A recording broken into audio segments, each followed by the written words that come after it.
Hello and welcome to the Sci-Fi Show. I'm Joe. I'm Dave. And I'm Philip.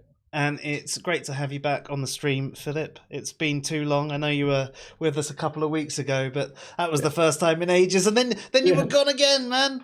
And now I'm back. I'm back. And I'm happy to be back. It's always good to have you back as well, man. And tonight is a topic that I think you know a lot about. I mean, debatable. I'm happy to be discussing it. I remember we discussed it like briefly at some point in the past as well. It was a good conversation, so I'm excited to revisit that topic and see where it takes us this time.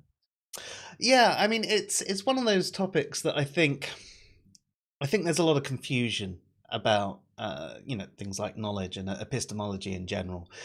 And I think that people often think they have answers to these questions that are quite simple and don't fully understand the whole spectrum of what's being discussed. There's a lot of conflation that goes on around different uses of the word know, for example. There's confusing it with certainty. And there are people who don't necessarily understand the link between knowledge and beliefs, or how there are debatably a separation between knowledge and beliefs under certain uses. And I think today we're going to be discussing just an overview of things like, what epistemology is, the justified true belief theory of knowledge. We have a stream where we do go into more detail over other theories of knowledge, but we're not necessarily going to have time to go into those tonight, and in fact probably worth going into in a stream of their own, because I want us to focus more on the direct justified true belief and what is meant by justify, what's true, and sufficient reasons, and so on and so forth. So if we can kick things off, Dave, can you give us a quick overview of what epistemology is? Yep, that one's quite easy, so I can do that one. Epistemology is essentially the study of knowledge. A lot of people these days tend to use it in the sense of epistemology is a theory of knowledge. Like you'll hear people say, what's your epistemology? And by that, they mean, what theory of knowledge do you use? But in philosophy, it's basically the study of knowledge, what knowledge is, how we obtain it, can we obtain it, what necessary and sufficient conditions go into making knowledge, how we can get to it, all that kind of stuff. Yeah, and that's basically epistemology. Yeah, and studies of theories of knowledge. Yeah, oh, definitely. And I mean, what do people mean when they say knowledge? Okay. There's three types of knowledge you can have, or it's sort of broken down into three types of knowledge: knowledge how, knowledge of, and knowledge that. So knowledge of is sort of familiarity with something, like I have knowledge of you and Philip because I've spoken to you, I can recognize you, that kind of thing. Knowledge how is knowledge of how to do something. So I have knowledge how to ride a bicycle, although these days I have knowledge of how to fall off a bicycle.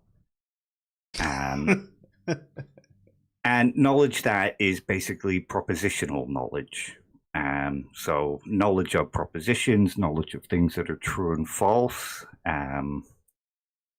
sort of knowledge that the sky is blue. And generally in epistemology, that's what's focused on, is knowledge that, or propositional knowledge. And where would something like a body of knowledge fit into any of those, or would you refer to that as its own entity? Well, you can sort of consider a body of knowledge as knowledge, because it's a collection of propositions. It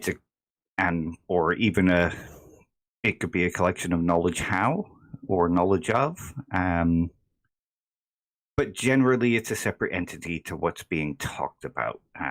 Like if you think of a history of knowledge, that's discussing the things that we used to call knowledge or would have called knowledge, or you can go to a museum of knowledge, and that would still be considered, you'd still be talking about knowledge, you just wouldn't be talking about the same kind of thing as you would be talking about in epistemology. So it's almost the separation of it. It still is knowledge, but it's not necessarily your knowledge. Yeah. So in epistemology, what you're sort of focusing on is knowing, the individual knowing, or the individual having knowledge of something. And I suppose you could say that in science, the overall scientific body has knowledge of things, or knowledge that things. Mm-hmm. So there's still that sort of relational thing going on there, as there would be to an individual. But yeah, in epistemology, you're basically talking about the agent's relationship to knowing something. Yeah, that makes a lot of sense. Thank you. And obviously tonight we are going to be discussing mostly one theory of knowledge, which is the JTB theory of knowledge, or justified true belief. So would you like to break that down a bit for us? Okay, if you want to sound really posh, you can call this the tripartite theory of knowledge. Yeah, but most people just go with JTB because it's nice and simple. And it kind of dates back to Plato. And it's the idea that knowledge comes in three different parts, and if you fulfill these three different parts, then you can be considered to have knowledge. So the first thing is that whatever you have knowledge of has to be true. You can't have knowledge of something that's false. You also have to believe that it's true. And you also have to have justifications for believing that it's true, as well as justifications for it being true. So, I mean, let's break down what is meant by each of those individual words. Now, the one that is probably going to be the biggest trigger point for a lot of the online atheist community is the word believe, because it's something that seems quite dirty to a lot of the online atheist community. Now, we're all atheists here ourselves, but just break it down in the most simplest couple of definitions of belief. What is a belief, Dave? Belief is any proposition that we hold to be true. Simple, nice, easy definition. Exactly. Are there any others that you'd use to also think of it? Philip, what about you? Yeah, I think maybe this is, I don't know if this is the appropriate moment to bring this up, but I've had like a very, very interesting conversation a while back on Twitter that relates to this, about especially how belief should be interpreted when it comes to justified true belief and this particular sort of conception of knowledge. Because like usually when you say that you believe something, right, it can mean that you are like certain that X is such and such, right? But it can also mean that you take it to be likely the case that X is such and such, right? So for example, you can say, I believe that tomorrow it will rain, right? You're not claiming like, it's not like an absolute statement, right? You're just saying that you find it like more likely than not, or like somewhat likely that tomorrow it will rain.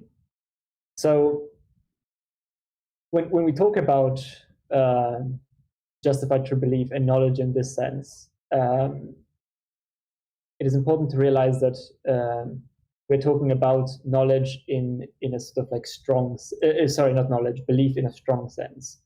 So it means like full belief or outright belief. So not just like in a weak sense that you take something to be more likely than not, like something that you something that is stronger than just taking it to be likely, because otherwise the whole thing seems to collapse a bit. And I used to have like a bit of a different way of conceptualizing this, but now I figured out how it's supposed to be, and I'm much happier with my newfound understanding of the issue. No, that's fair. Yeah. I mean, if you break down a belief, as you guys were saying, it can be a positive attitude to a proposition, something you accept as true, think most likely, most probable. But a belief can be quite weak, as you were saying there, Philip. It can be, well, yeah, maybe I lean this way. But what you're saying is, for the justified true belief, it's in the very strong sense of the word belief. You're generally very, very high degree of certainty, or in your belief. There is that how you'd put it? Yeah. Okay. So I read your thing about the microphone. I'm going to fix it in a moment, but I hope it's okay for now.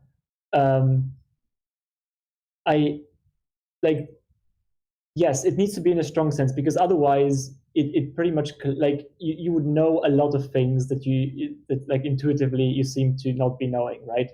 Like, just thinking that something is likely would essentially put you in the position to claim knowledge, right? Because if it's true or not, it's like something outside of your sphere of influence, right? But you would believe that it is true.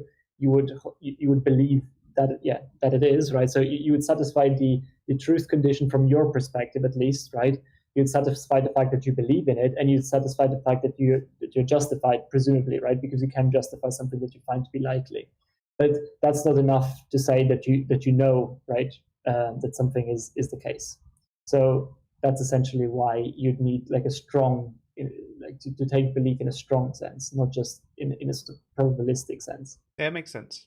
Yeah, there's sort of three conditions here that a lot of philosophers will argue for. Like Ayer argues that the belief, you have to be completely sure of that belief, and you also have to know that you're kind of completely sure of that belief. Some say you need infallibility, like Descartes would say you can't have knowledge without infallibility. But a lot will go with fallibilism and say, you have to leave room for skepticism. Otherwise it can lead to dogmatism. But there's also indubitability, something like that. Your beliefs have to be both incorrigible and indubitable, which means that you don't doubt them and you don't feel that you're wrong. Yeah, that makes sense. So I think in this sense, hopefully that has explained what is meant by belief in general as well. But especially when talking about the justified true belief, it is that sort of strong sense of the word. And the next bit, I suppose, is one of the problems that people might raise with the JTB is what is actually meant by true or truth. You're right there, Philip. Yeah, I am. I'm just checking. I thought he was getting into OnlyFans for a second there. Maybe I shouldn't be talking about this right now, because I want to focus on my microphone. So Dave, if you can. I'm sorry. Yeah. I just want to fix no, this. Don't worry. Frustrating. You know us. We're just a couple of jokers. Oh my God. It's always. So yeah, Dave, I mean, what is meant by true or truth? Okay, that's a big question. Yeah. But generally, when most people speak about something like this, you're probably talking about a correspondence type theory of truth, where the proposition that you believe to be true maps to some fact about reality. Of course, there's problems with correspondence theory. But generally, most people, when they speak about truth, are talking about something like a correspondence theory of truth. Yeah, that's fair enough.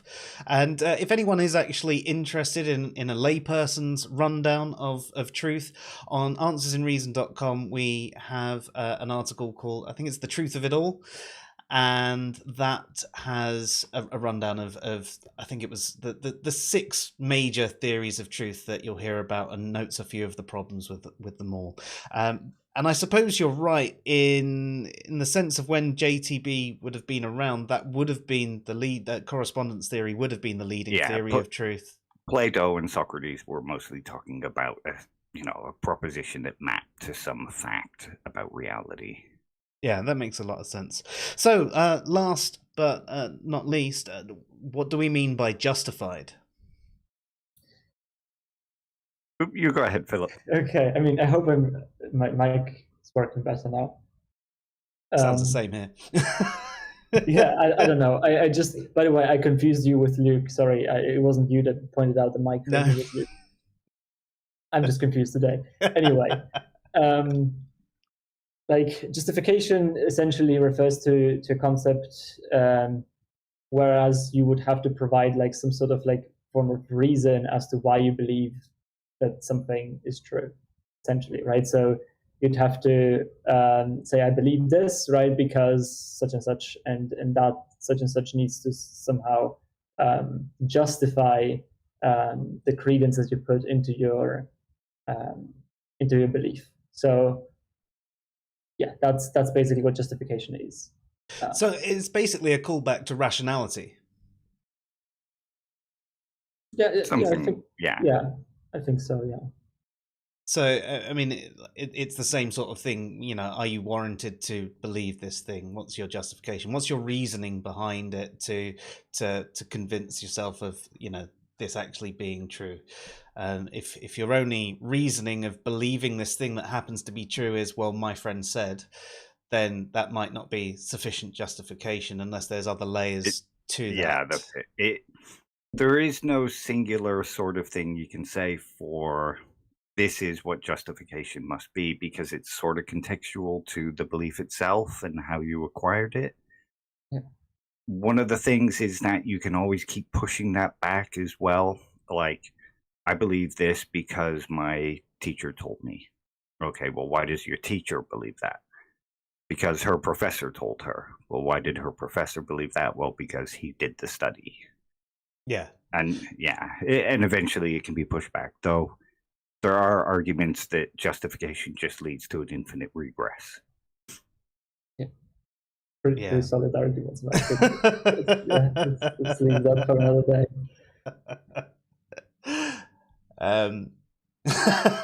Luke says he's justified in being so handsome, and Wolf says fake news. And is callback to rationality anything like Holla Back Girl? It's exactly the same thing. It's exactly the same thing, except done to a 3/4 beat. So I think that giving that explanation, though, it sort of shows how belief and knowledge are actually linked, especially with when you're talking about a justified true belief.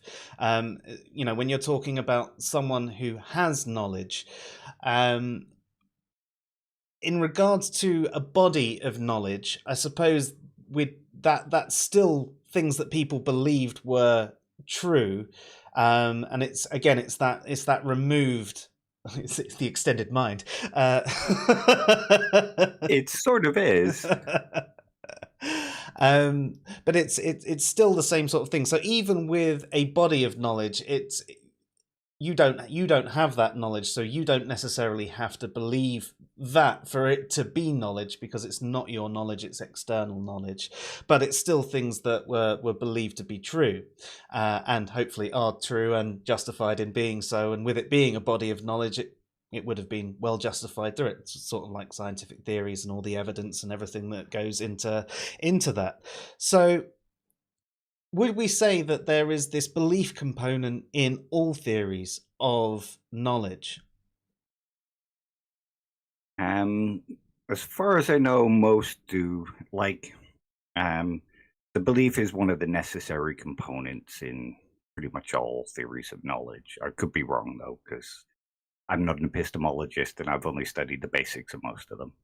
Yeah, I've studied the basics as well. But I think it seems weird to suggest that you know something, right? But you don't believe it to be you true. encounter Moore's paradox it's very counterintuitive, right?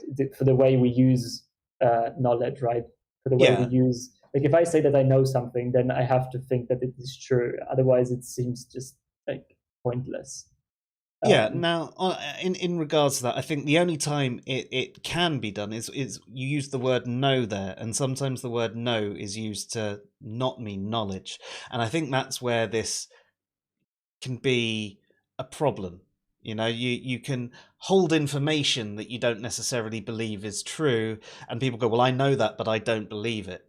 And they're not talking about knowledge in that regard. They're talking about they've read a story, you know, maybe they've read about the story, the flood in the Bible or something. They still like that. have to believe that story is that story and contains those words, because they can't say they know.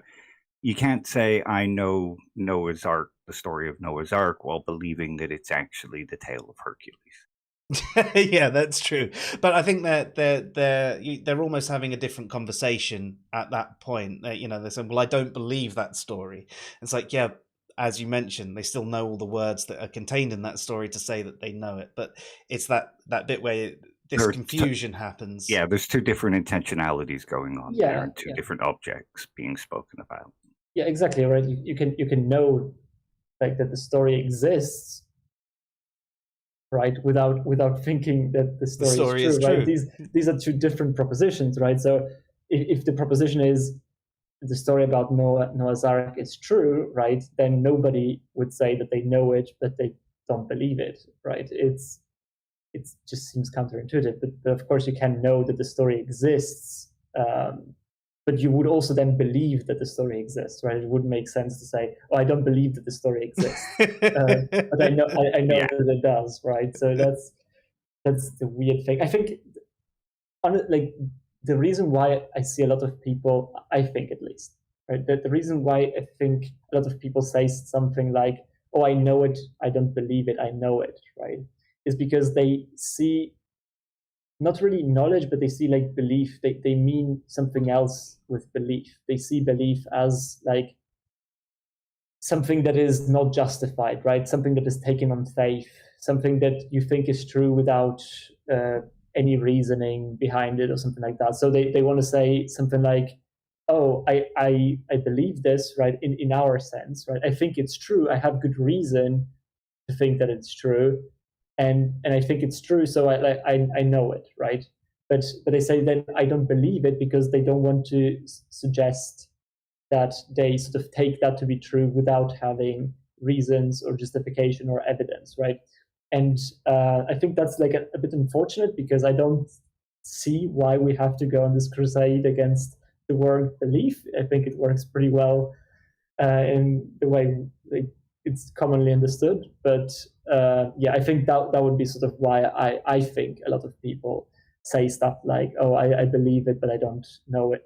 Or the other way around. The other way, I know it, but I don't believe it. Yeah. Yeah, I mean, an example of that is, I don't believe I'm human, but I know I'm human. Yeah, it's just before going on to this, to go back to the I know that story, but I don't believe it. So therefore, you can have knowledge without belief. You can separate those into, at the beginning, I mentioned knowledge of, knowledge how, and knowledge that. They have knowledge of a story, not knowledge that the story happened. Yeah, that's fair.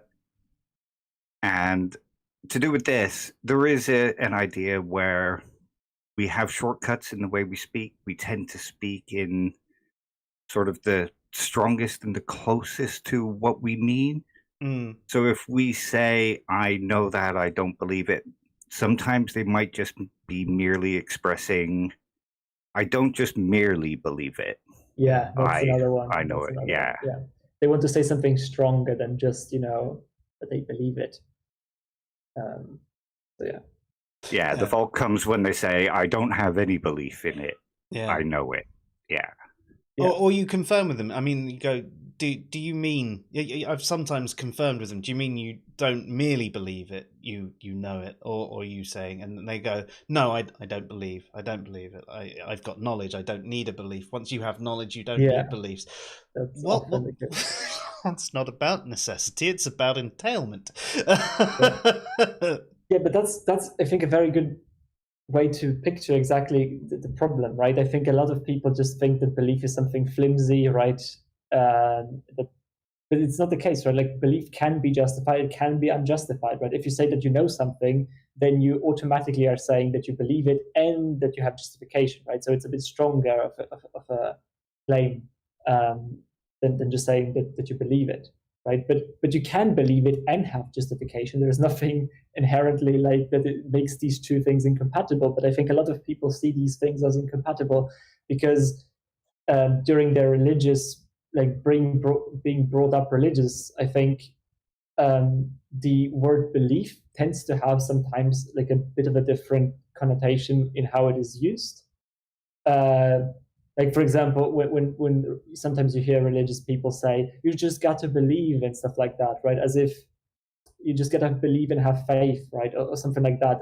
And it's not like an appeal to, look, these are the reasons why you should believe. It's just like almost like you should do that without looking at anything else. Mm-hmm. And I think a lot of people then get into this mindset that, oh, then belief must mean that it's just something that they blindly accept without like having reasons for it, right? And so that's why they sort of get uneasy to use the word belief. Though, again, I think that's a bit unfortunate, but I understand like why people take this approach. Yeah, and to be honest, I don't actually see an issue with choosing your language carefully. If you want to say, I accept this as true, rather than I believe it, for example, I mean, we're not even going into knowledge there, just I accept this as true, I think this is likely, and you use terminology that doesn't have the baggage that you think it does. I mean, it obviously has baggage for you, but in general, the terms don't actually have this baggage there. There's nothing wrong with using that language and being as clear as you can be. The problem comes when you deny, the actual other uses of this language. And I think that you start throwing yourself into contradictions and all sorts like that. I mean, it's one of the reasons why I'm working on an article at the moment, and instead of writing why am I an atheist, I wrote why do I believe gods don't exist, because I didn't want to get into this whole thing of getting into the argument of what it means to be an atheist or anything like that. I mean, there are so many different definitions and arguments, and I'm bored of the argument, to be honest. I'm tired of saying, well, it's polysemous and this is the way I use it, and that's not an atheist, that's yeah, all right, whatever. I actually sometimes find it very useful to switch from, saying I believe or something like that, especially in conversations with people that clearly have like a distaste for the word belief, but to just switch that with I think it is true or something like that. I think that, because I think if you switch to that, right, you'll find zero people that say something like, oh, I know this thing, but I don't think it's true, right? Like that to most people that sounds just crazy, that sounds like nonsense, right? But like you have to understand that for the way I use belief, or believe, right, that's exactly what I mean, right? That you think it's true. So that's the exact same from my perspective, right? I understand that from your perspective it's not, right? But from my perspective, these two are like synonyms, I suppose. Yeah. So, well, I mean, maybe that's what I should actually do, is change the title, not remove the word belief there, and it's like, why do I think there's no gods? Like, exactly. I think if you phrase it that way, there's going to be like very few objections in general. I found, at least, because like even.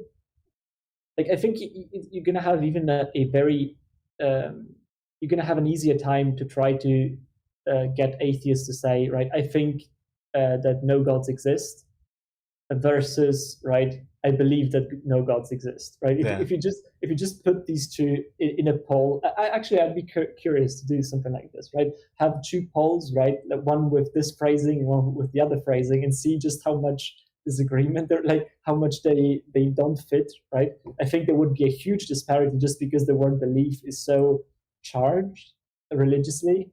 So, like, to me, again, they mean the same thing. But, it's kind of like the issue you get when people say gods are imaginary. Oh, so you believe gods don't exist? No, I only lack belief in gods. But if they're imaginary, they don't have any objective reality. Therefore, they don't exist. So you believe them, and they can say no, I just think that they are imaginary. I just think that they're or I just think that they don't exist, right? Because there's like this additional layer that So yeah, I mean, that's like how a lot of the confusion sometimes happens, I think. Kimmo says the knowledge without belief semantic arguments aren't very compelling, in my opinion. Yeah, I've read a couple of them. There was one in that knowledge and information article that I did, and yeah, it comes back to sort of what Dave was saying with the sort of, you can have knowledge of something right without actually believing it, and it's true knowledge that is. Yeah, sometimes also, like one of the examples in the paper, and I can never remember her name, and I'm really sorry about that. Isn't it something black? I think so. But one of the examples is that a woman stands in front of a burning house. She sees it and she says, "Oh my God, I don't believe it." But what she's actually expressing isn't that she doesn't actually literally believe her house is burning down, but a sense of complete surprise. Sort of like if, say, you were at a party and you hadn't seen your brother for 10 years and somebody flew him over from South Africa to see you and surprise you. You see them in front of you and you go, "I don't believe it. It's my brother." You're expressing surprise. You're not literally saying you don't believe the situation that's in front of you. Yeah, knowledge without belief, Black, 1971. There's a few different examples that she's got in there. So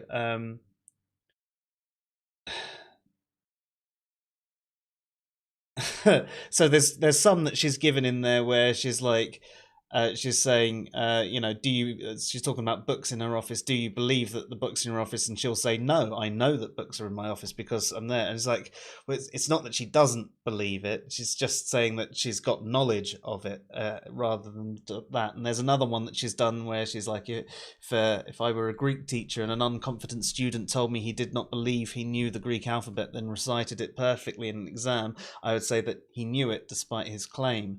And that's talking about a lack of confidence in it. Nerves can rattle you before an exam, and he could have been perfectly fine up to that point and then was like so yeah, that's one of the examples that's usually brought up when you kind of discuss strength of belief and how a belief has to be sort of indubitable and encourageable in order to classify somebody as having knowledge. So a kid takes a test, like a geography test, and before he takes it, he says, "I don't know the capital of so-and-so," but when he does the test, he actually gets it right. Does he know it or not? And lots of epistemologists will say, well, because he doubted that he knew it, he didn't actually know it, even if he had it in his memory. Yeah, that's fair. Yeah, but yeah, I think that was the main paper that I actually sort of looked at on the knowledge without belief. But yeah, I don't find any of the arguments particularly convincing. They seem to, as you said, Kimmo, that they're semantic arguments rather than actually addressing like knowledge and belief properly. They're sort of trying to talk past the point to prove a point. So yeah. Steen goes, it comes down to language is hard and others don't use it like I do. So there is a point with that. Yeah, I think that's what the thing is. We've got a very live and living language, and that can be problematic, and it's very, very, very difficult at times to communicate. And I think that's why, if you can find terminology that doesn't have baggage for other people, then you should try and use it. But the problem comes when people start denying language being used a certain way. And I think that is the problematic thing, because you can even, we addressed this in our empiricism, skepticism, evidentialism, and atheism stream that we did last week. You can even provide a number of resources that say, well, no, look, here's this philosophical paper, and here's 7 different dictionaries, and here's this, and they're all defining it this, and here's a number of different ways that it is used. It's not just this singular use. No, they're all wrong. Right? Okay. Sorry, it's not the Google dictionary. Well,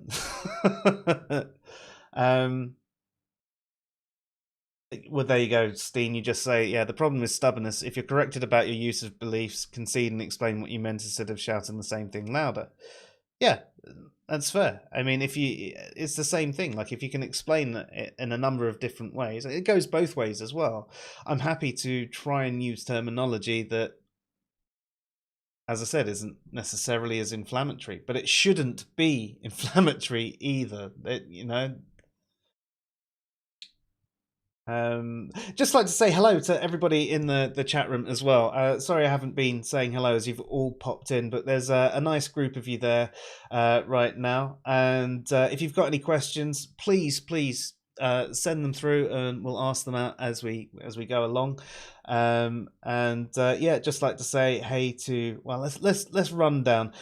So we've got Luke, Craig, Adam. Oh, Philip, you're in there. Hello, Mattia, how you doing? Steen, always good to have you. Kimo, and who was that I just saw? Oh, it's gone. Doesn't matter. And anyone else out there, I can see there's quite a few other viewers on the stream. Please feel free to drop by and leave us a comment and say hello. And, we're not scary. If you've got any questions about what we're going on about, then please let us know. Oh, hey, Stacey. I know I saw someone else there. I didn't mean to miss you. I was just scrolling too fast. So, I think we've sort of gone over how knowledge and belief is linked, and the problems with that link and people's use of language, and perhaps not accepting any correction, but also people being more resistant to altering their language as well, for the other way. Language is about communication, and I think it is a two-way street, and I think that sometimes we all get too stuck in no, this is it. And it's very easy to do. Like, I'm happy to get and use the terminology that you're comfortable with in a discussion generally, right? But I just find it weird that you wouldn't do the same. Like, that's basically the way I see it, right? Like, so I'm happy to to use belief or whatever, right? And use atheism the way you prefer, and anything, as long as we get to communicate, right? But it's just weird to do that, right? And then see such a fierce reaction from the opposite side when, like, it's just the same way the other way around, right? Like, if I take atheism or atheist to mean something else than you do, then I don't see why you can't take that in the same way that I would for you, essentially, right? And especially denying that this is a usage, or a common usage even, is also, like, very, very weird to me. Yeah, most definitely. So, question for Adam: what about a false belief? What about if a false belief brings someone comfort? I probably need a bit more context, but if the belief isn't going to do anyone any harm, and in fact can help them and be positive, and it's not going to cause any harm, then I don't necessarily see an issue to it. But it's not necessarily, well, it can never be called knowledge, because it's false. It could be justified, though. You could be rational in that belief, unless you knew it was false. But then if you knew it was false, I don't know how it would bring you comfort. You have a lucky jockstrap that you wear to every football game, and you believe it will help you win each game. And each time you wear it, you feel more confident and you play better. So you have a false belief because it doesn't actually bring you luck, but it does bring you comfort. Yeah, and there's nothing wrong with that. Unless you're not washing it ever, at which point, they could cause harm. I feel attacked.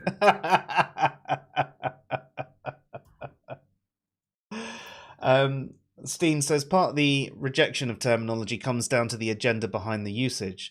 I think this is predominant in discussions where people want to win instead of learn. And I mean, I think that's generally how these conversations go on social media. They tend to be battles that people are trying to win, or points that they're trying to get with a particular in-group.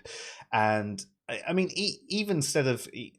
you say win instead of learn. I mean, win instead of just have a discussion. I mean, hopefully the point of the discussion is to learn. I'd agree with you there, but it would be nice if people were trying to communicate for the sake of wanting to communicate as well. It doesn't even have to be any more of an agenda than that. But yeah, and this is very, very much relevant to all sides of the conversation. Definitely. So yeah, Luke says he's learnt his week. Have you been doing the weights? Luke has started back up at the gym today. He also says that he'll be doing a stream on Monday, but that depends on if he can actually move his arm to get to the mouse. I mean, if we call him out right now, right, now he'll feel pressured to do that on Monday, so that increases the likelihood. Well, we already called him out, a month so ago. just say that most definitely, right, on Monday there's going to be a stream from Luke, right? Like it's basically certain at this point, right? Yeah, so, put it in your calendars. I think it's exactly, 7 p.m. that you're planning, isn't it, Luke? 7 p.m. Please, everyone, make plans, right, for Monday to watch Luke. So he's going to be doing a new show called Psyched, and he'll do it for certain if you do, Philip. If I do what do I have to do? Be there. Be there with what is it about, and when is it? It's probably 7 p.m. is the time he was originally saying. So is that 9 for you? No, that would be 8. Oh, okay, it's an hour difference. I thought it was 2. I don't know why I thought it was 2. Okay, and yeah, it's. I think his first one was just going to be sort of an intro to pseudoscience. I mean, psychology.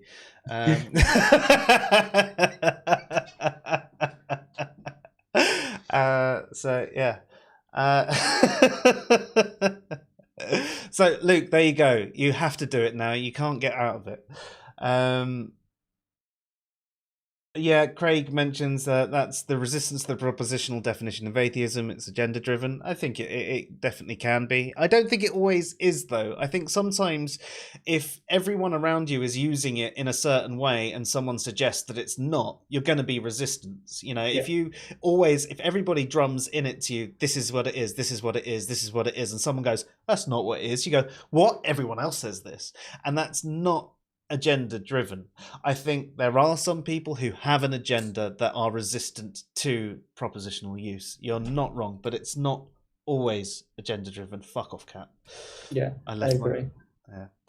But yeah. So I think that hopefully has covered off enough of that portion, and then it's time to sort of move on to Moore's paradox. Okay. Moore's paradox is pretty simple. It sort of points out the inconsistency to say that you can know something without actually believing it. Like if you say, I know my name is, or I say, I know my name is Dave, but I don't believe my name is Dave. I'm essentially saying, I think it is true that my name is Dave, but I don't think it is true that my name is Dave. And it sort of shows the link between belief and knowledge, because if you can have knowledge without belief, then it means that you can have knowledge of things that aren't true. Yeah. And I suppose the only way that you can have knowledge of things that are true is the fact that you can have knowledge that it's true that they're false. Because again, it's still, you need that truth value in there of something to really be knowledge. Yeah, the object and the proposition, as Philip pointed out earlier, they're two different propositions. Yeah. So are there any famous examples of this? Of what? of Moore's paradox? Is there any famous examples or any big ones that are out there that are really sort of hammer the point home? Well, I mean, some of the ones that he uses in the paper are like, you look out the window and you see the rain falling, and you say, well, I know it's raining. I don't believe it's raining. No. Those are kind of the common examples. Or I know I'm human, but I don't believe I'm human.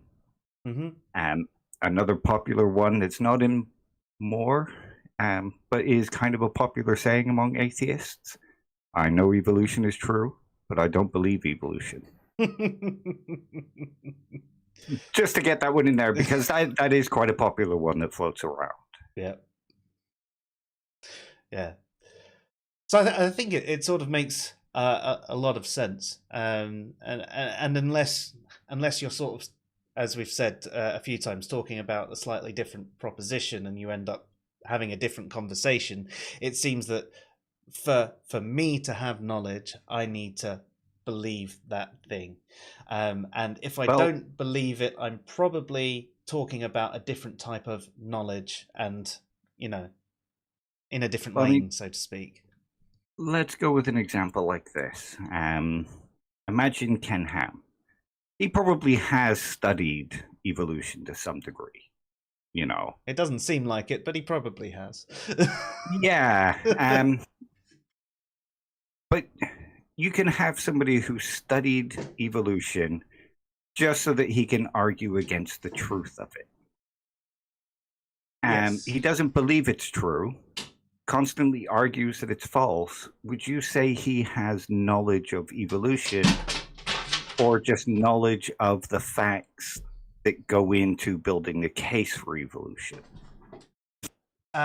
Yes, I'd say his knowledge of the facts. He's got some knowledge of the information. He doesn't even think the facts are facts, or he might, and he's being completely disingenuous. But being disingenuous isn't off the table, though. Yeah. But yeah, I'd say that he has, again, knowledge of the information, but not. I wouldn't say he doesn't have knowledge. What's the word? Knowledge. He has knowledge of rather than knowledge that. Yeah. Yeah. So yeah. I mean, maybe he does have knowledge that. Well, if he doesn't believe it, I mean, he might believe it and might just be disingenuous, like you say. But I get the feeling that he's entirely honest in his rather ranty position of Christianity. Yeah. I don't think you can be that tied into something and have it just as a purely money-making thing. Maybe you can. Don't know. I think it unlikely.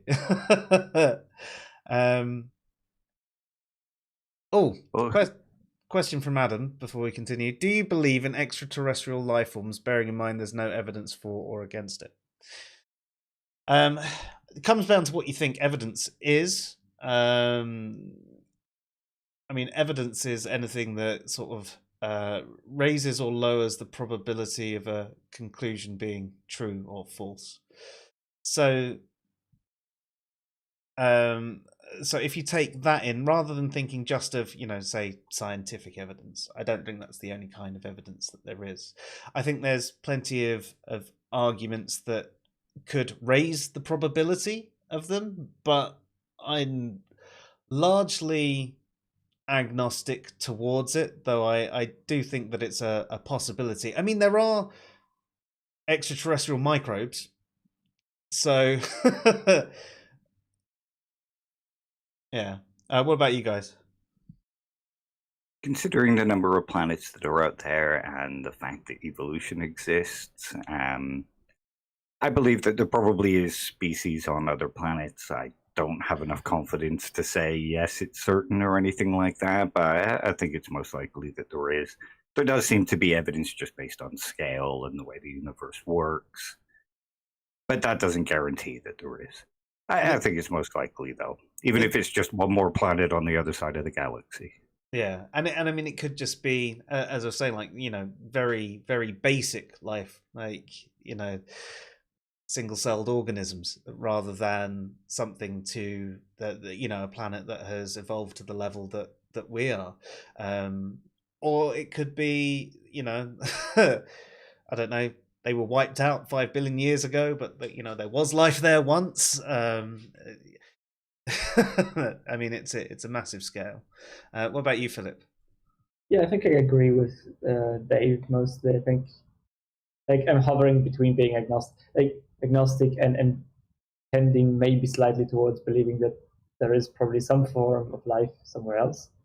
I mean, I'm not sure exactly what it takes to make life, right? Because we know certain parts of it, but we seem to have not an exactly clear idea on the very beginning of how it all began.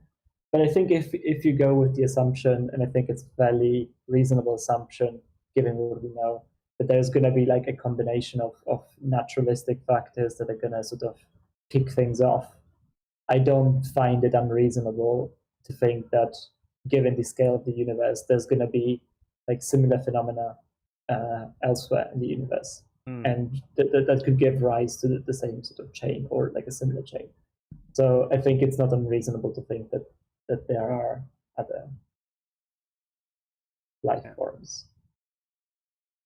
Yeah.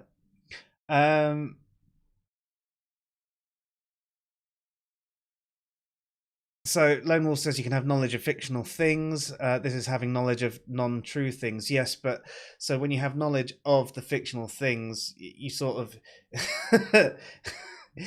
again, you're sort of changing the proposition there. So exactly. It's like we were talking about in the story. You've got knowledge of the story, of all the words that are written in the story. It is true that this story or this fictional character has been written down somewhere.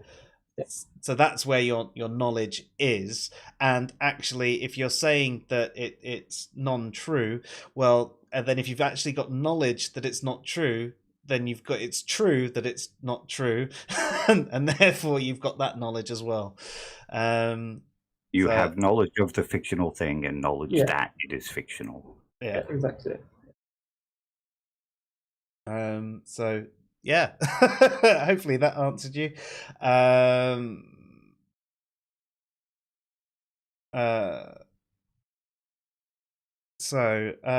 Lonewolf also says Ken Ham has not studied evolution, he's been exposed to it. There's a difference. Yeah, I mean, it depends what level of study it is.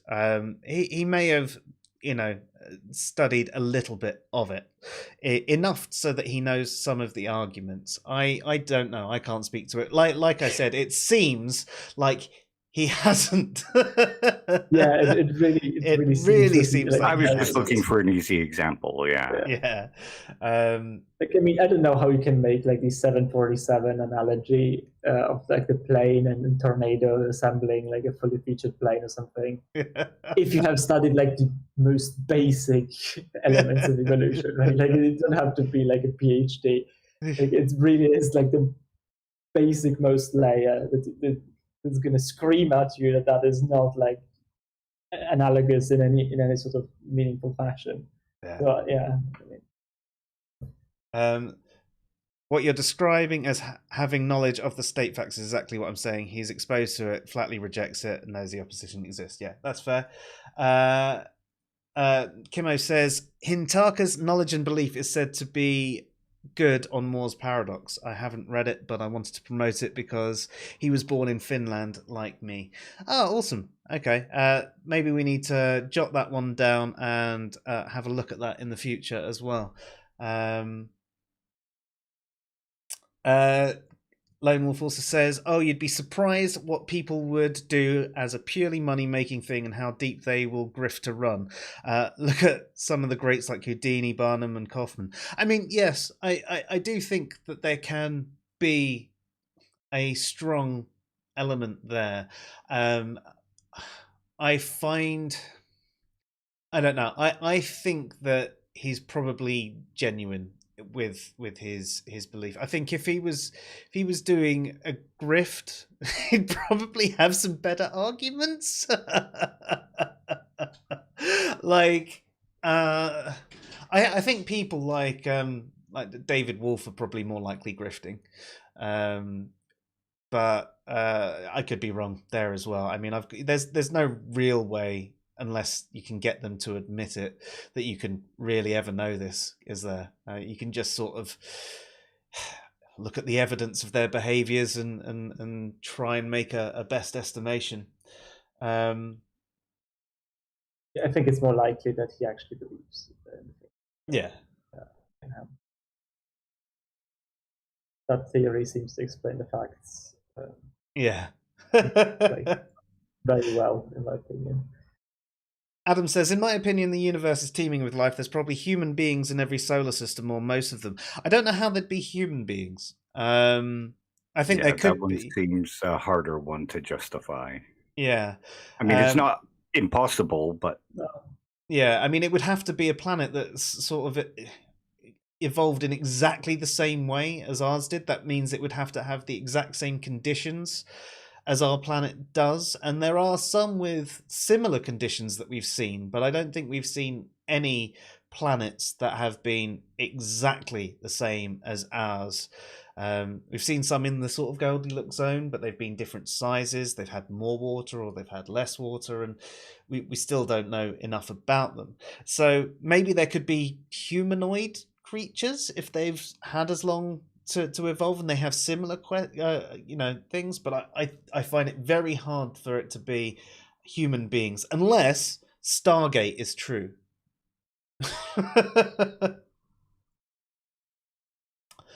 But yes.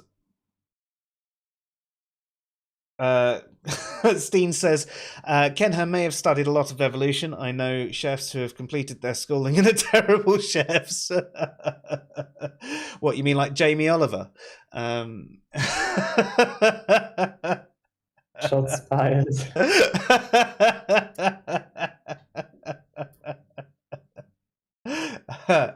Yeah, Adam, yes. Banana Man definitely disproved atheism already. Oh my god. Yes, that was terrible as well, wasn't it? Awesome. Human beings naturally evolved on this planet. I'd say the same thing is happening everywhere. Yeah, but would they be human beings? That's the same. That's what I'm saying. Like, how would it be the same everywhere unless they are under the exact same conditions?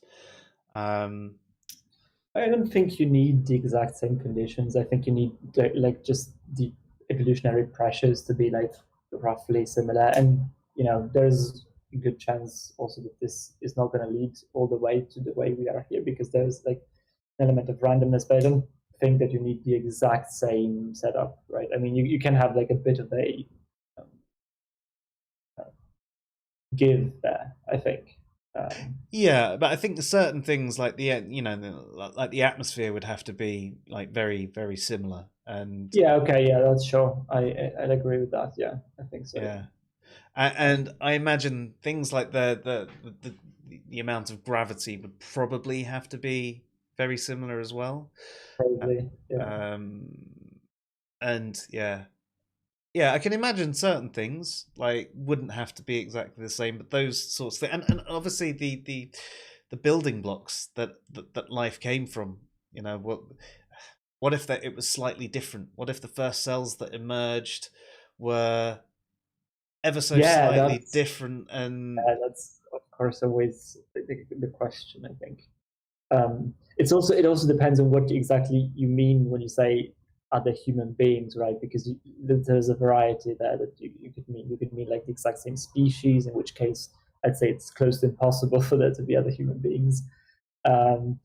But like you may mean something that is much sort of broader than that. So like beings with like roughly our mental capacity or something like that could be much easier to find. I could accept humanoid characters. Yeah, even that, right? I find it hard, as if we're talking about like Homo sapiens. I think that. I think that is close to impossible.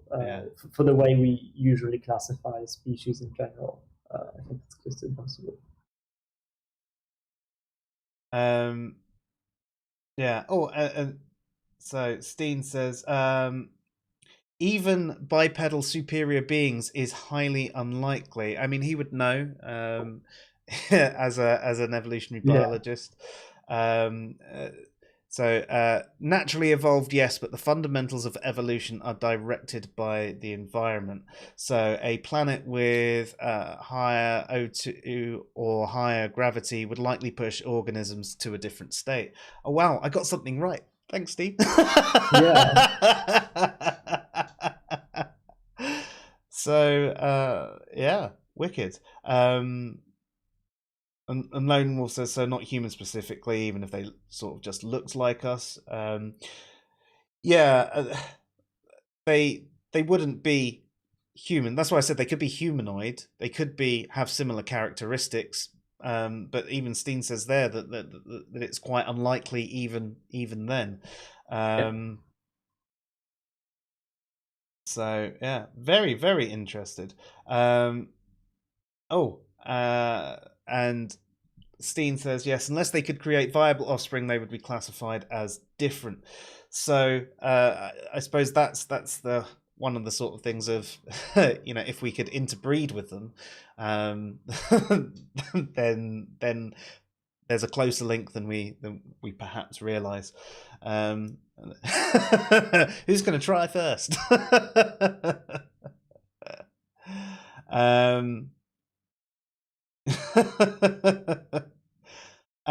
Adam says, why have you got to bring sexuality into it? It's one of the things when you're talking about species. So generally, when speciation occurs through evolution, they get to a point where they can no longer reproduce with other branches of the species. Now, there are some things that sort of do bend this slightly, but it's one of the key markers of a different species. You can't have like a cat and a dog. There are different types of big cats, as unlikely as it is, can sometimes breed together, and I know dogs can sometimes breed with wolves, but again, that's quite unlikely. But in general, when you've got distinct species, they can't interbreed. So if we were to talk about aliens, and you just say they happen to look exactly like us and seem to resemble us in every single way, if we couldn't breed with them, that would be a clear-cut example that they definitely weren't the same species as us. Unless there was some other thing, like they just happened to be all infertile because of their space travel. Like, I don't know. But that's why sort of sexuality has to come into it, because, well, I mean, that's part of evolution. Otherwise, how do species evolve? And if they didn't evolve through sexual reproduction, then they definitely wouldn't be the same as us if they were all asexual. So yeah. So Adam is saying, I'm saying if you gave alien blood to a doctor, he would think he was looking at human blood. Well, I mean, if the blood markers were exactly the same as human blood, it would indicate that they were the same species, and then you'd expect them to be able to breed. I think that would be incredibly unlikely, unless it was, a very new doctor that didn't know what they were looking at, and they were only looking at a couple of key markers just to go, yeah, that ticks the boxes, rather than actually examining it.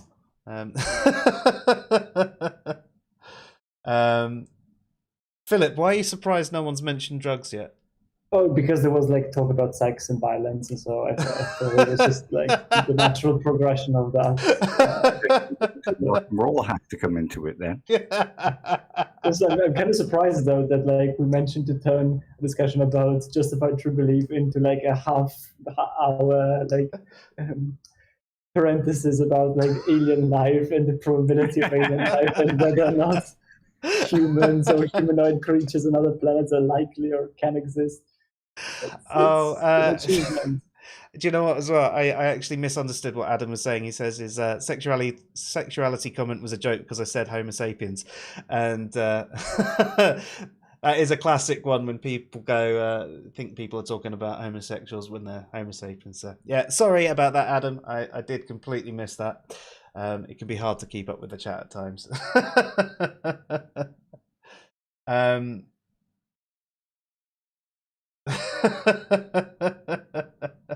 Right, okay. Where were we? Because I've lost the plot. Yeah, I lost completely. I mean, we were talking about like epistemology, and we're onto aliens and sex. Yeah, that was a pretty big. We just covered off Moore's paradox. So, there are other theories of knowledge, obviously. I mean, I know we were focusing on things like justified true belief a little bit more.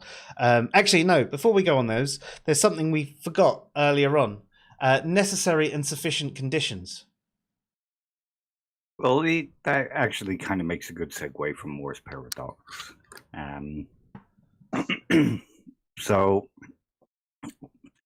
we would consider belief to be a necessary component of knowledge because, without belief, you can't have knowledge. Yep, makes sense. Yeah, so a necessary condition is something that has to be there in order for something to be classified as something. Like, to bring it back to the alien talk, for something to be classified as human, one of the necessary conditions would be, say, human DNA. Yeah? But that wouldn't be sufficient for something to be human, because you could have a strand of hair that has human DNA in it, but that human DNA wouldn't make that strand of hair a human. So there are other conditions that need to be met before something becomes sufficient to call it something else. Hence, JTB, the theory is that you need all three in order to be sufficient for knowledge. Yeah, that makes sense. And I suppose with there's different levels. Like with the justification, it sort of has to be, as we mentioned earlier, it's sort of like a variable amount of justification. If it's something quite simple, like it is raining outside, you don't necessarily need as much justification for that as you might do to say that you have knowledge that, say, evolution is true, or something like that. Yeah. So would that tie into this part of it? Like the sufficient condition for the justification isn't just having a justification; it's the correct level. It's having justification that reaches the correct level that it is sufficient to be able to call it knowledge. So, if you said, "How do you know that Barry streams on HBO on a Sunday night?" and you said, well, I looked at the TV guide, that seems to be sufficient. But if you then said, well, I just took a guess, that wouldn't seem to be sufficient because it doesn't kind of give a guarantee that it's going to be correct. Or at least raise the probability. Raise the probability, yeah, and give you enough confidence or competence to be able to say that you know that it's on. So is there a way that we can actually point out what sufficient justification for something is? Certain things, like, that TV example kind of seems quite obvious. But there are certain things where people may feel justified and have certain justifications, yet someone else might look at it and say, I don't think that's enough justification. So how can we make sure we've got sufficient justification? That's a question that epistemologists have been asking for a couple of thousand years. Yeah. And you're going to tell us now. Hang on, I hear the phone ringing. We're here to hear the solution. Please to us. Come on, Dave, you got all the answers. I have no solutions. I am not a chemist.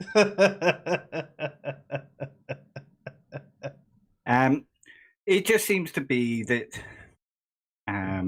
there are things that it'll be obvious that it's not sufficient justification. Like if you said, in a completely blocked out room with no windows, you haven't been outside, and you said, well, I believe it's raining outside. And I believe that because my knee hurts sometimes when it rains outside, and my knee hurts.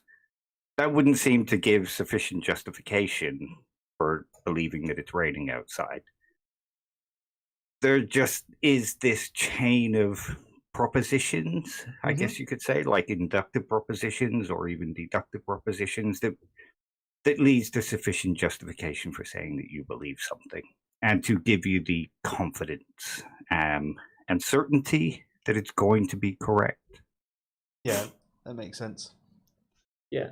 I think we have like one of the most successful frameworks for evaluating whether or not certain set of proposition is sufficient. I think is science and the scientific method. I think that's basically a framework of the evaluation of whether or not certain things, like how much do you need to make sure that something is sufficient to that meets that criteria to then be able to justify certain things. I think it's absolutely great. I think it's just one of those things that it's not necessarily applicable to day-to-day life, and there are certain things that we'd go, there's it's not something that science can even test. So you've got those things that then certain things in your day-to-day life you can't really, does this person love me, does this person hate me, hang on, let me just extract your hormones, I'll put you in an MRI machine and show you pictures of different people and see how your brain lights up, and it's okay, Luke. No, he'd have a go at me for bringing up the old fMRI, wouldn't he? It's not reliable. It's not reliable. But yes, I think you're right. It's probably easier to see it in a negative sense, isn't it? It's easier to see that when there isn't sufficient justification, especially in someone else. I think it's harder to reflect on your own justifications sometimes and work out if you're justified enough, especially when you've got some form of emotion attached to it. You feel like it's true. You've had an experience that made it seem like it was true. That seems like enough justification, but with certain things it might not be. Yeah, that's one of the questions in epistemology, because you could say, like, there's the false barn dilemma, where you're driving down a country road, you see 6 barns in a field, you go up and you check one and you see the cows in it, and then you leave and you drive off and you think, I saw 6 barns in that field that day. But unbeknownst to you, there was a film crew filming and they set up 3 false barns. So you actually only saw 3 barns. But you would seem to have the justification to believe that there was 3 barns until you're given counter evidence. 6 barns, until you're given counter evidence about the thing. So could you say you had knowledge? It doesn't seem like it, but you'd think you had knowledge. Yeah, it's given you enough to have the confidence to say 6, and you feel very confident, and you feel like you have an incorrigible and indubitable belief. So that seems to fit as well. So you can have all the conditions of what feels like knowledge without actually having. Yeah. Yeah, and there's quite a few different ones like that as well, aren't there? Oh yeah, there's loads. A typical example that many people have is you can be stood at the side of a road and see a car go past and think it's your brother because it's the same car. The guy in the car kind of looks like it. And you can go to your brother and say, I waved at you earlier, you bastard, and you ignored me. But it wasn't your brother. Yeah. Yeah. Yeah. So, and I think that ties back into it can be hard to know when something's true, especially when there are different theories of truth. And I know we said at the beginning, generally you'd be talking about correspondence theory, but then there's issues with correspondence theory, and you end up this cycle. And you can sort of understand why some people might say that it's actually impossible to have knowledge. At best, you can have a high degree of confidence in something. Well, another interesting thing, and Philip will probably appreciate this one, is that even with justification, you can add justification in and say there can never actually be justification for believing anything like that, because all justifications suffer from an infinite regress problem. So therefore, knowledge under JTB isn't actually possible. Yeah, I think I can appreciate that. I think it's problematic in general. Like I have very confused views on like how to solve for justification. Well, that was one of Agrippa's problems, wasn't it? Or the Munchausen trilemma, that it will always either lead to an infinite regress, a circular argument, or you'll have to stop at some axiom and just assert it dogmatically. Yeah, I think, I kind of lean towards some form of foundationalism, I think. But yeah, it just is a bit uneasy to think that you have to start with something that is unjustified. So yeah, I mean, it depends on what it is as well. Yeah, I agree. Yeah, I mean, I think the JTB is a good finger in the air. Yeah, it's kind of a good guideline. And to be honest, most people actually do probably go around using the JTB theory. People who haven't studied epistemology and just go off sort of this general intuition about what knowledge is probably use JTB in some way. Yeah, even if they're not using the word belief in there. But I also think like issues surrounding foundationalism or coherentism or all these like theories of justification, I think, I mean, they don't directly impact not knowledge. I mean, sure, you could say that they have something to do with knowledge, but I don't think they should be a critique of this particular sort of conception of knowledge, because pretty much like a lot of other theories of knowledge would sort of be prone to wanting some form of justification in there. And even if you don't care about justification when you talk about knowledge, you still want to talk about justification some other place, right? When you talk about beliefs or otherwise, or rationality in general. So like these problems seem to be wider and deeper, and I don't think they should sort of play into whether or not we prefer, for example, JTB or some other theory of knowledge. Yeah, I mean, a lot of epistemologists will argue that, well, JTB has kind of failed, especially since Whaddya came along. Yeah, that I think is a much more like a much stronger critique of JTB, because that's but a lot of epistemologists will say that all these other theories kind of build on what JTB introduces and the necessary and sufficient conditions for what makes knowledge. Yeah, I think these days it's pretty common to see like JTB plus something else, like some magical other property. Yeah, that's it. They haven't quite figured out what those properties are yet. Yeah, but exactly. Yeah, JTB isn't. They're necessary, but they're not sufficient. There has to be something else that discriminates for Whaddya problems, essentially. But they're so rare. Whaddya problems are so like theoretical and rare that I think, like, for the most part, JTB is a fine concept.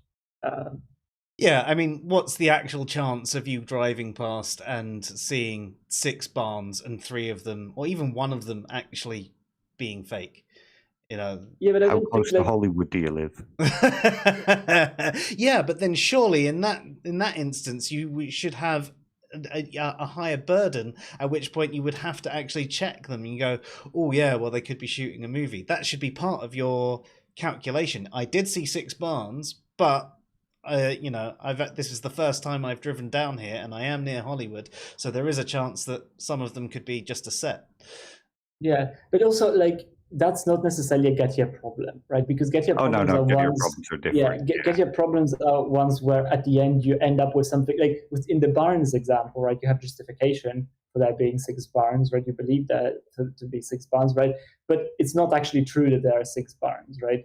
Whaddya problems are such where it's actually true in the end that what you end up believing is actually true, but you wouldn't say that you have knowledge of these of examples. Yeah, and the justifications give you reason to believe it's true. Yeah, exactly. They give you reason to believe it's true. You believe that it's true, and it is actually true. But you wouldn't want to say that it's true, because like if there is a disconnect in the way you get to that.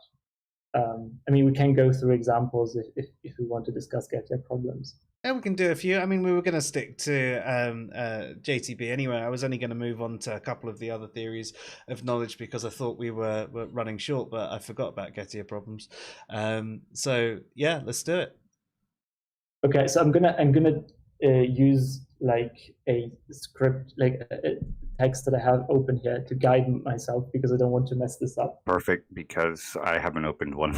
Okay, so like this is like a first Whaddya case, right? So suppose that that I and Dave have applied to the same position at a job, right? And suppose that I have good evidence, right? Me, Philip, has good evidence that Dave is the one who's going to get the job, and that Dave has like 10 coins in his pocket. This is like the case that Whaddya is presenting. I know this sounds weird, but bear with me. We're gonna get to the conclusion of this, right? So say that I have evidence for these 2 propositions separately, right? For example, say that the president of the company, I have overheard him say something that Dave is going to be the one that's going to get selected, right? And that maybe I have seen Dave's pockets like 10 minutes ago and he has 10 coins in it or something like that, right? So I seem to have good justification for both of these ideas, right? I have good justification that Dave is the one that's going to get the job, and I have good justification that Dave has like 10 coins in his pocket. So I seem to have good justification for both these propositions, and so the conjunct of these 2 propositions, I have good justification for the conjoint, for the joint proposition, right? So these 2 propositions together, right, entail a different belief, right? And this belief is that the man who will get the job has 10 coins in his pocket, right? Because if I believe that Dave has 10 coins in his pocket, and I believe that Dave is the one who's going to get the job, right? This entails that I'm going to believe that the person who's going to get the job has 10 coins in his pocket, right? I must believe that. That's a direct entailment, right? Because I believe both that Dave is the one who's going to get the job and that Dave has 10 coins in his pocket, right? So I'm justified by this logic, because this is a direct entailment, to believe, right, that the man who's going to get the job has 10 coins in his pocket, essentially.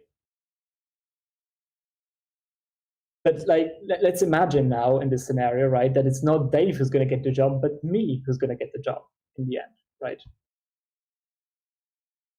And let's say that I don't know this, but I also have 10 coins in my pocket, right? So it seems now that I have like good justification to believe that the man who's going to get the job is going to have 10 coins in his pocket, right? It is actually true, right, that the man who's going to get the job has 10 coins in his pocket. Is going to be me, right, who's going to get the job, and I have 10 coins. I happen to have 10 coins in his pocket, so I believe that, right? It is true that is going to happen, right? I believe it. I have justification for it, and it's true that it's going to happen, right? But like the point that Whaddya is making here is that it would be weird to say that I know, right, that the person who's going to get the job has 10 coins in his pocket, right? Because like even though all these conditions are met, right, you wouldn't say that I know that, right? Yeah. So that's a Whaddya case, right, where all three conditions are actually met, right? It's like that proposition is true, I have justification for that proposition, right, and I believe in it, but yet you would be not so willing to say that I know it, right? So that would be an example of a Whaddya case, and I read it like out from the sources. Yeah, that's fair. I suppose the only thing there is, whilst it's fair to say that obviously the man who's going to get the job has 10 coins in their pocket, and that is an entailment. Obviously, your original thoughts were more specific, and I know it's an entailment. So, yeah. So. Yeah, that there is a specificity component. Yeah, I have justification for that belief, right? For that, yeah. I get what you're saying, right? Because I get to justify that belief through a very specific set of things that I like think are true that are not actually true, right? But the more general, the broader thing that is entailed by me believing these things is going to be true, even though I have justification. And I believe in it. It's interesting.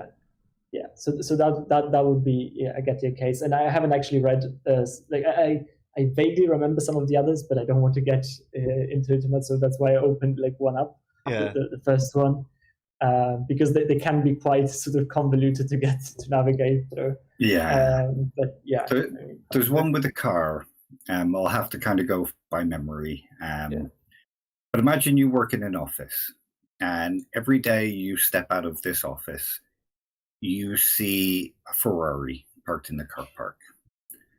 So you have justification for knowing that somebody in your office has a Ferrari. And when you go outside of your office one day, you see one of the members of the office driving what looks like exactly the same Ferrari down the street. That seems to give you justification for believing that X person owns a Ferrari.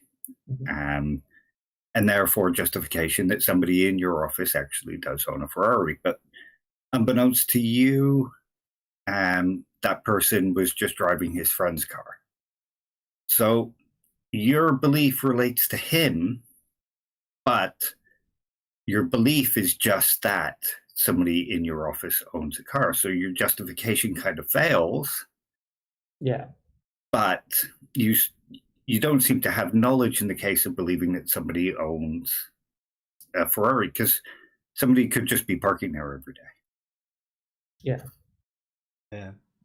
Do you remember the clock one as well? Yeah, I don't think it's a Whaddya case exactly, but every time you go for your lunch break, you see the clock that you pass by in an office as 12 o'clock.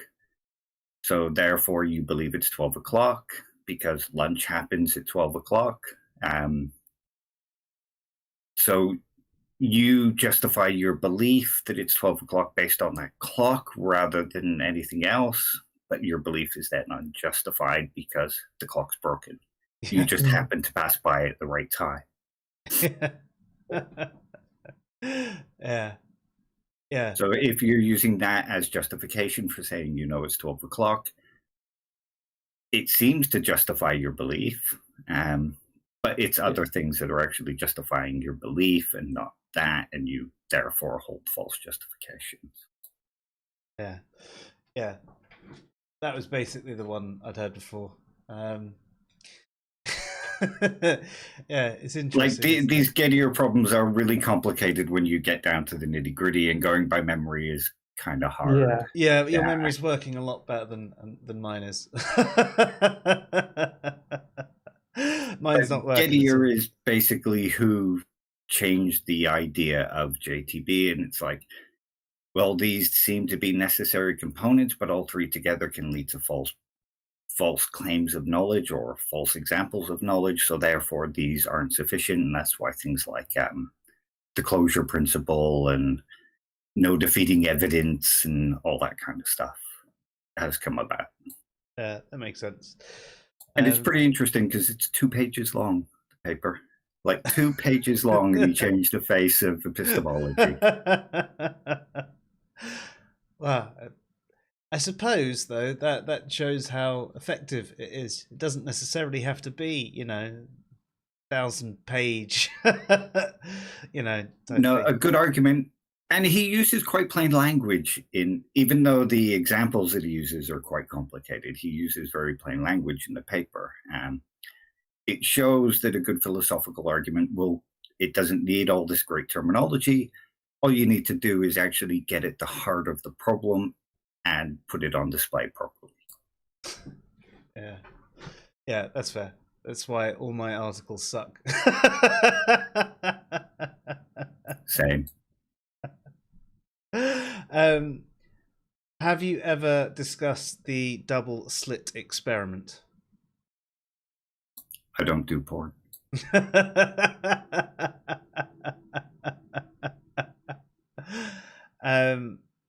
No, I haven't.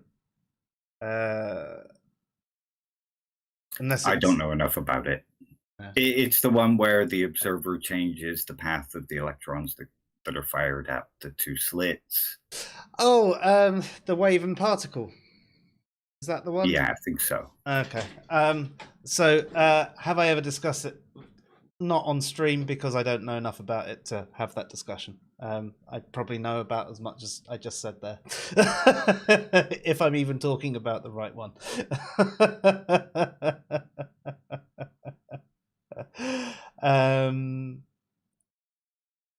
Sorry, just trying to catch up with the chat again.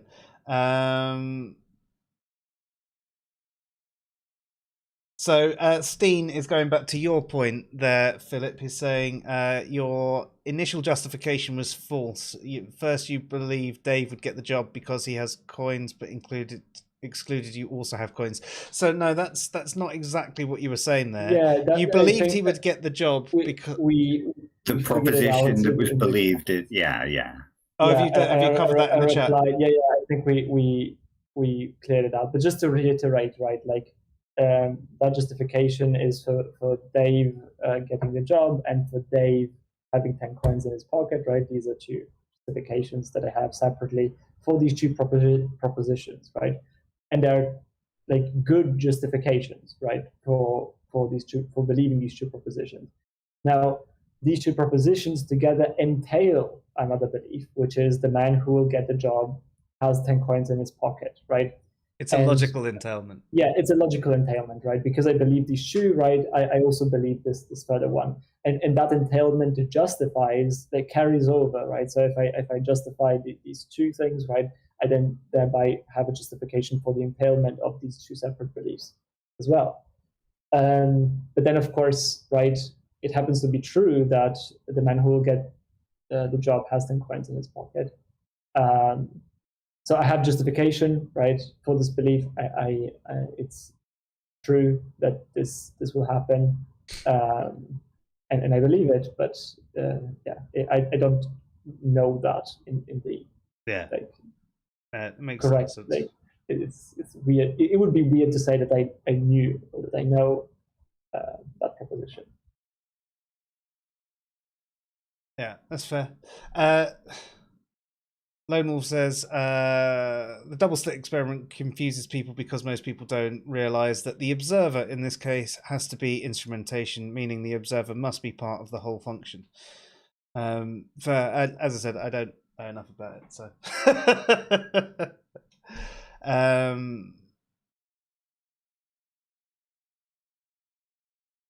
So Kimmo says some versions of JTB Plus would just add the condition that there are no false lemmas in the setup. That would make sense. Yeah, some of them also set up things like there are no rational defeaters that can be thought of.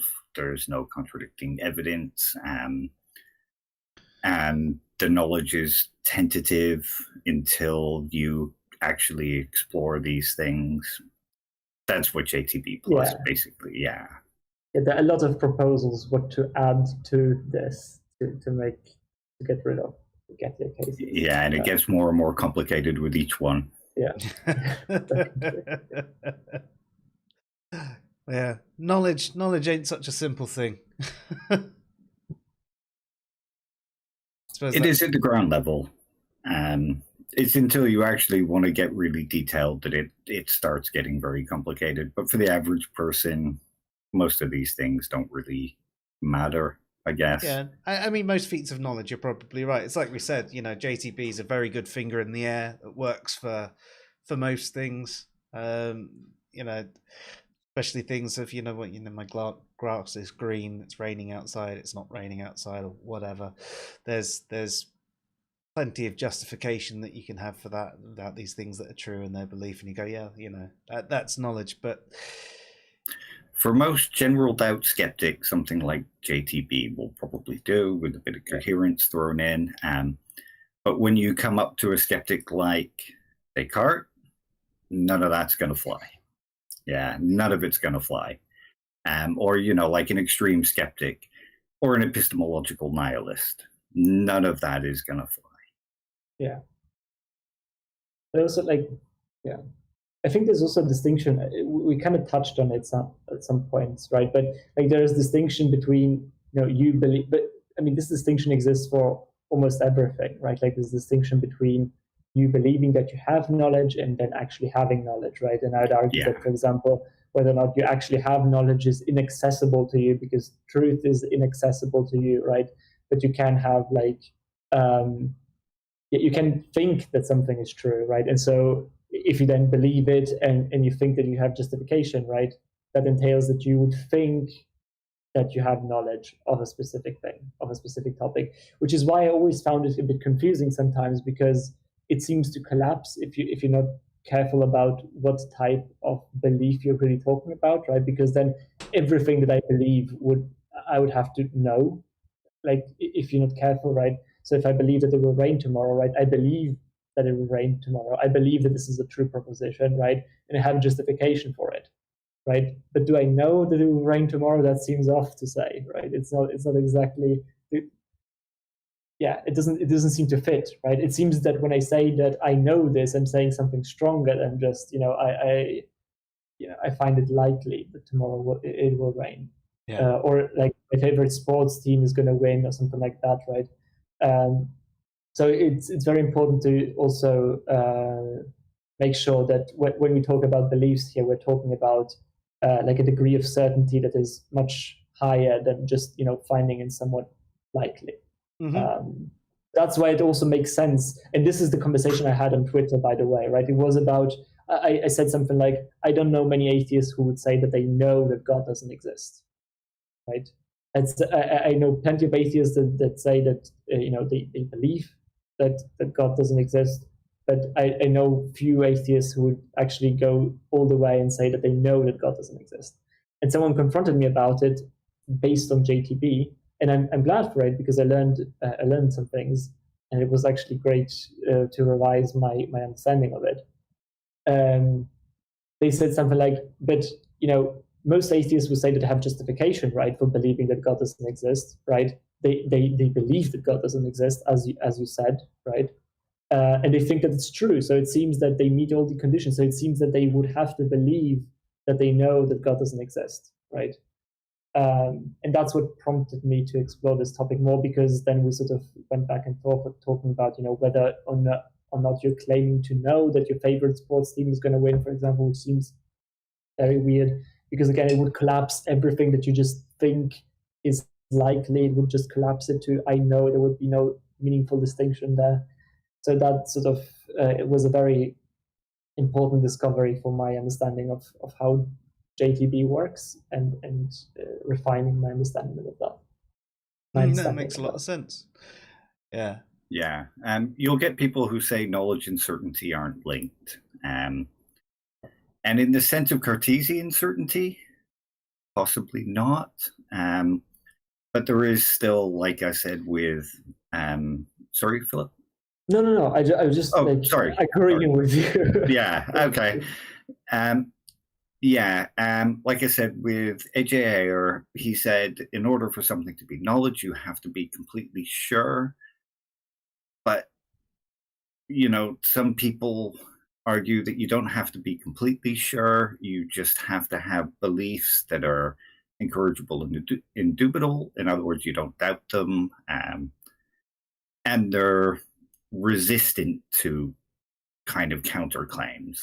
That's not saying that you won't change your mind, but you have to have a certain level of kind of confidence about them where it will take some effort for you to change your mind. Yeah. It's an interesting way to put it. Well, I mean, fallibilism is now a thing, because it seems too high of a bar to say that, in order for you to know something, it has to be infallible, because that will lead to sort of a dogmatism. Either that, or it leads to the only thing we can actually know is that we are having an experience of the world. Yeah. And it also means that we can't have a healthy level of skepticism about the world and about what we know. And, skepticism seems to be an important feature of us gaining knowledge. Oh, most definitely. I think, the way, from when I looked into the theories of knowledge, I actually sort of try and melding sort of fallibilism, coherence theory, and JTB sort of all together. You could even argue that fallibilism and coherence theory are just modifications to JTB anyway. But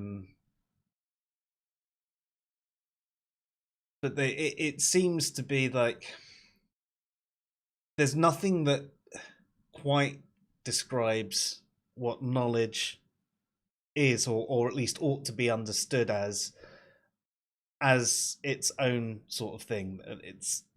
There's just this little bit where if you take into account and try and fulfill as many parameters to the various theories of knowledge as you can, and go, okay, under this theory, and this theory, actually, I seem to have knowledge of this. I'm probably good to claim that I have knowledge on this particular thing.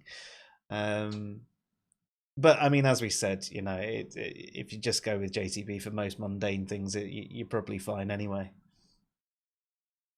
Yeah, you can go with sort of like something that David Hume kind of gets at, in that when you're sat in your office doing philosophy, you hold all these strict kind of things, and you claim that knowledge is impossible. But when you're in the outside world and you're just talking to your friends, all this strictness kind of goes away. And we can have a healthy amount of skepticism without going full Cartesian. Yeah. Yeah. Could you imagine if you actually did spend the effort to do that with every single waking moment? Well, there seems to be something kind of contradictory to say that I don't know that when I switch my kettle on, it'll boil after 5 minutes. That's a slow kettle. Yeah, but you get what I mean. I've switched my oven on, it's heated to 180 degrees. I've put my pizza without pineapple in it. And I know that after 10 to 15 minutes, it's going to cook. If you were to then say, well, I don't know that's going to happen, I believe it will. There just seems to be something kind of linguistically wrong with that. Yeah. Yeah, no. You can have a healthy amount of doubt and say, well, there's a chance that it might not, because the might have a power cut. Yeah, might have a power cut. There's all these scenarios that can come in. But if you were to say, I don't, or just say, I don't know that I'm Dave, seems to be something kind of linguistically wrong with that. Even in the strictest sense that you can say, well, can't really ever know that. Yeah. Yeah, no, it makes a lot of sense from the day-to-day uses of it. I'd almost sort of parameterize it then, even if you were to say that, you know, going back to the pizza example, yeah, I'd still say you know it under normal conditions, you know, and you're just aware that something can happen, but you still know that under normal conditions it's going to take, you know, 10 to 12 minutes to cook at 180 degrees because you've got a fan oven and yeah. I think you've got enough justification. It's true under normal conditions, so on and so forth. So yeah, the pineapple on pizza is just wrong. Yeah, everybody knows that, apart from Luke, but he's a pseudoscientist, so you know. He still knows it. He just doesn't care. Yeah, no, he wants to sin. That's why he's a moral monster. He's a moral nihilist. Yeah, you have to be.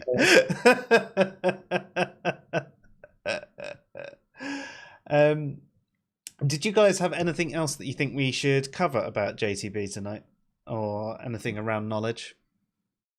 I mean, there's always way more than that you can cover, but that this seems to give a basic idea and also point out, you know, that certain people are misunderstanding what they mean when they say "I know but don't believe," or misunderstanding what it means to have belief as a necessary condition. I feel like we've covered a good amount of ground, and anybody wanting to start looking into this in a deeper way has some good pointers to start looking for. Most definitely. I mean, they can always leave us some comments if they want us to go into anything in more detail. We do a brief overview in the video, knowledge and certainty, which goes into 5 theories of knowledge and looks at a couple of arguments to see if they can be regarded as knowledge as well. So I think we even had virtue in that point as knowledge as well, didn't we? At the end of that, there is virtue epistemology, yeah. So that's a little video that we did ages and ages ago. It was probably one of the first videos that we did when we were still doing the Fresh Air podcast and we were just trying to branch out. So it is a bit rough around the edges. I mean, one of our videos isn't, though, to be fair. But like even more so. And I mean, we can go into more detail about other theories of knowledge in the future as well if you're interested in that. Did you have anything you wanted to do a whole stream on Whaddya cases? Oh God! Do you want my brain to melt? I asked about writing my dissertation on it, my master's dissertation. He said, "No, you haven't got a couple of years to write your dissertation."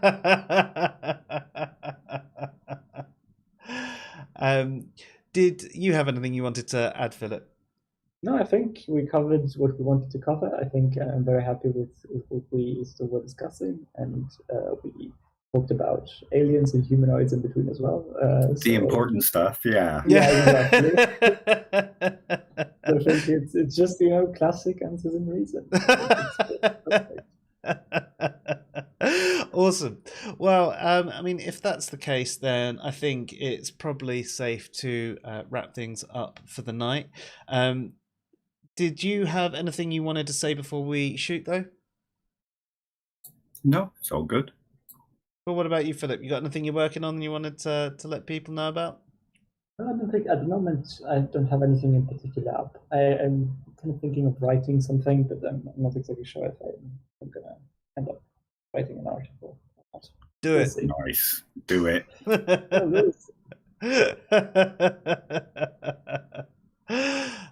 Awesome. Okay, well, in that case, I'd just like to thank everybody who has been here tonight. You've been absolutely fantastic. Thanks for keeping the chat room lively as well. Always good to have all of you here. Nice to have a new viewer as well. So thank you for joining us, Adam. And it's been absolutely fantastic. I've really enjoyed the conversation. Thank you, Dave and Philip, for joining me. And I would just like to reiterate that if you would like to check out the video on knowledge and certainty. It does cover off all the theories of knowledge, and it'll probably be something that can just let you know what fallibilism, coherence theory, verificationism, and all of that sort of thing are. Might just help you understand things a bit better. Anyway, have a good night all.